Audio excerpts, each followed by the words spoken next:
सरिला बिहार खेल एवं आरंभ है आत्मसमीक्षा। दिल्ली स्थित एआईसीसी सभापति मल्लिकार्जुन खड़गे बासभवन में हुई बैठक। एथिरे सामिल होइछन्ति विरोधी दल नेता राहुल गांधी। एनडीए 202 आसन में विजयी होइतिबा बेले महागठबंधन को मिली मात्र 35 आसन। एनडीए बीजेपी को 89 आसन मिलथिबा बेले जेडीयू को मिली 85 आसन। सहयोगी एलजेपी आर को 19 आसन मिलथिबा बेले हाम को मिली 5 आसन। आरएलएम को मिली 4 आसन। सेपरी महागठबंधन रे आरजेडी को मात्र 25 आसन मिलथिबा बेले कांग्रेस को 6, सीपीआईएमएल को 2, सीपीएम को 1, आईआईपी को 1 आसन मिली। कौनसी मेंटरे नथिबा एआईएमआईएम को 5 आसन और बीएसपी को 1 आसन मिली। सेपटे संविधान और गणतंत्र सुरक्षा लगी मूलर संग्राम करियास्तुबा कांग्रेस सांसद राहुल गांधी कहिसंती कि बिहार रे आरंभ ही निर्वाचन प्रक्रिया रे स्वच्छता नथिला। एथिसहित महागठबंधन प्रति आस्था रखिथिबा लोकंको कृतज्ञता ज्ञापन करछन्ती राहुल। बिहार फलाफल को समीक्षा कराजिबो बोली से कहिसंती। एआईसीसी सभापति मल्लिकार्जुन खड़गे कहिसंती देश में संविधान और गणतंत्र सुरक्षा लगे कांग्रेस संग्राम जारी रखिबो। फलाफलर समीक्षा हेबा दरकार बोली कहिसंती कांग्रेस सांसद Shashi Tharoor. It's obviously seriously disappointing, and if that turns out to be the final result, remember it is not yet the final declared result, but if it turns out to be that, then I think there will have to be some very serious introspection. And I don't just mean introspection in terms of sitting and thinking, but also studying what went wrong, what were the tactical or messaging or organizational mistakes. Please understand that I am not somebody who has campaigned in Bihar. I was not invited to campaign in Bihar, and therefore I cannot give you any first-hand information. But I've been talking to people. I've been talking to journalists who have come and gone from there. I've talked to political operatives who have come and gone from there. And I've talked to ordinary people from the state of Bihar who are doing other jobs outside whom I've met, including some of our security people at the airports, a lot of Biharis in the CISF. So I've got a sense, and I think that similarly, our party leaders must do some very serious analysis of where things went wrong. हाँ, ये हम लोग के लिए भी shocking है कि हम एक सीट पर आए।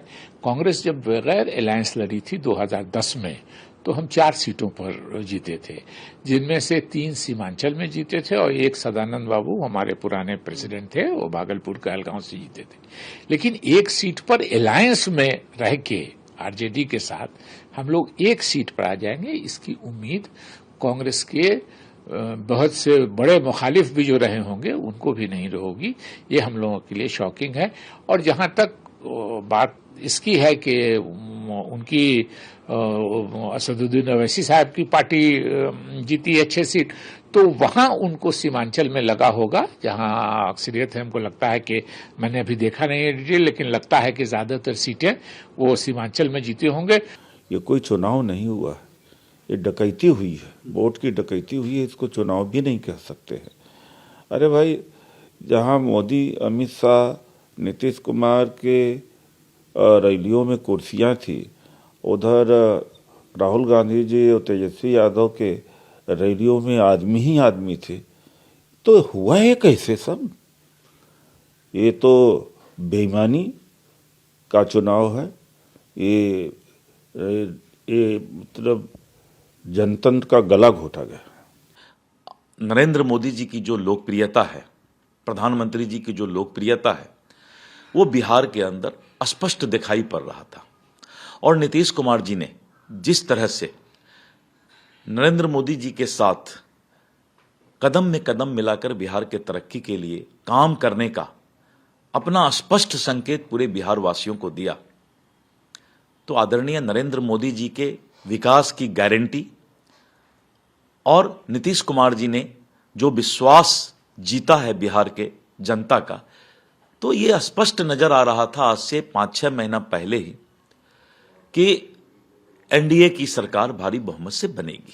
मुझे लगता है कि अब आने वाले समय में उनका अस्तित्व बचेगा कि नहीं बचेगा, उसमें भी मुझे संदेह होता है, उसमें संशय होता है। इसने शुद्ध रूप से यह स्थापित कर दिया है कि मात्र जातीय गणित से नहीं, कास्ट अरिथमेटिक आप कर लेंगे, कुछ जातियों को साध लेंगे और चुनाव जीत जाएंगे।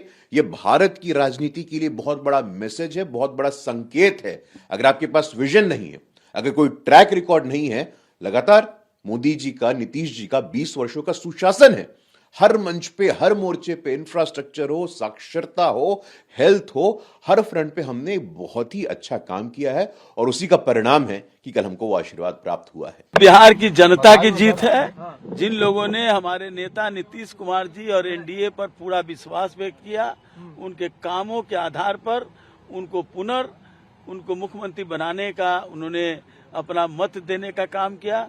हम तमाम बिहार के मतदाताओं के प्रति धन्यवाद देना चाहते हैं। मुख्यमंत्री का चेहरा कौन होने वाला है सर? चेहरा है ही है, यहाँ दूसरा चेहरा कहाँ है?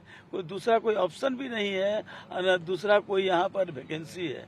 नीतीश कुमार ने कामों के आधार पर जनता का दिल जीता है। ये विकास की जीत है।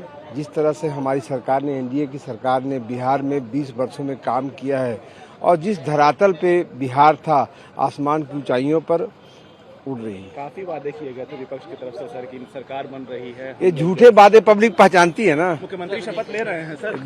बिल्कुल लेंगे। जी, सबसे पहले मैं धन्यवाद देना चाहूँगा हमारे अभिभावक माननीय सीएम नीतीश कुमार जी का, जिनके नेतृत्व में एनडीए ने प्रचंड बहुमत प्राप्त किया है। और मैं धन्यवाद देना चाहूँगा हमारे बिहार के जितने भी परिवारजन, बिहारवासी जो हैं, जिन्होंने हम सब पे और हमारे सीएम नीतीश कुमार जी पे ये विश्वास जताया कि वो बिहार को अगले 5 साल आगे लेके जाएंगे। देखिए, उनको जमीनी धरातल से कोई लेना देना ही नहीं है। अगर आपने जमीन पे देखा हो तो महिलाएं जो हैं, जो हमारे माएँ हैं, जो बहनें हैं, वो दिल से चाह रही थी कि माननीय सीएम दोबारा सीएम बने, क्योंकि उन्होंने ही उनको इज्जत दिलाई है, उन्होंने ही उनको घर से निकाल करके बाहर काम पे लगाया है। इसलिए ये तय था कि माननीय सीएम ही सीएम बनेंगे। जिनको जमीन का कुछ पता ही नहीं है कि क्या चल रहा है और क्या नहीं चल रहा है, वो तो हवा में किले लगाएंगे ही। तो ये अपने में दर्शाता है कि जो लोग भ्रम फैला रहे थे लोजपा और जदयू के बीच में, कहीं ना कहीं वो सिर्फ झूठी अफवाह, एक फॉल्स नैरेटिव सेट करने का प्रयास था। ये ऐतिहासिक जीत संभव ही नहीं थी बिना हर सहयोगी दल के एक दूसरे के ईमानदार समर्थन के। ये ईमानदार समर्थन ही इतनी बड़ी जीत का कारण रहा। उसके लिए एक बार फिर से मुख्यमंत्री जी को कल फोन पर हम लोगों ने बधाई दी थी, पर आज व्यक्तिगत तौर पर मिलकर उनको बधाई और शुभकामनाएं देने आए। बिहार का चुनाव में बड़े पैमाने पर लोकतंत्र को खरीदा गया। चुनाव की घोषणा होती है और पूरे प्रदेश में आचार संहिता लागू होने पर सरकार की तरफ से 10-10 हजार रुपए महिलाओं के अकाउंट में जाता है।